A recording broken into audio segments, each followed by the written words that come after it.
Bienvenue dans un nouvel épisode du podcast Droit de l'immigration. Je suis l'avocat Fabio Locerbo. Aujourd'hui, nous analysons une décision particulièrement intéressante du tribunal administratif régional du Latium, qui concerne un thème central dans la pratique du droit de l'immigration, le refus de visa pour études et les limites du pouvoir discrétionnaire de l'administration. L'affaire concerne un étudiant qui avait demandé un visa afin de s'inscrire à l'université de Bologne. Le consulat italien à Istanbul a rejeté la demande, en estimant que le demandeur ne disposait pas de ressources financières suffisantes pour subvenir à ses besoins en Italie.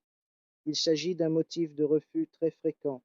Cependant, le juge administratif a mis en évidence un point essentiel.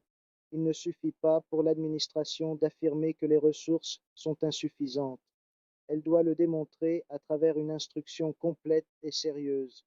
Dans cette affaire, le tribunal a constaté que plusieurs éléments déterminants n'avaient pas été correctement pris en compte. Par exemple, l'existence d'économies documentées, le soutien financier de la mère, l'exonération des frais universitaires, ainsi que d'autres avantages économiques liés au parcours d'études.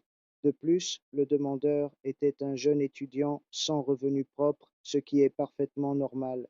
Le problème ne résidait donc pas uniquement dans la décision finale, mais dans le raisonnement qui y a conduit. C'est ici qu'intervient un principe fondamental, le défaut d'instruction. Lorsque l'administration n'examine pas correctement les faits, la décision devient illégale, même si, en théorie, elle pourrait être justifiée. Pour cette raison, le tribunal a annulé le refus de visa et a ordonné à l'administration de réexaminer la demande dans un délai déterminé. Ce point est fondamental. Le juge ne se substitue pas à l'administration, mais il encadre son action future à travers ce que l'on appelle un effet contraignant. Dans une perspective plus large, cette décision s'inscrit dans une évolution jurisprudentielle importante, éviter les refus automatiques et promouvoir une évaluation concrète et individualisée, notamment lorsque des droits essentiels sont en jeu, comme l'accès à l'éducation. Et cela nous amène à une réflexion plus profonde.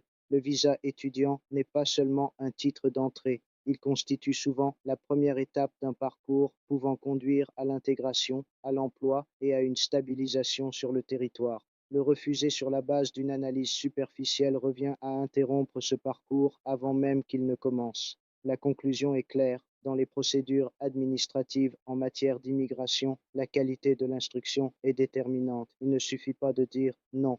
Il faut expliquer pourquoi de manière claire, complète et rigoureuse. Merci de votre écoute pour cet épisode du podcast Droit de l'immigration. À très bientôt.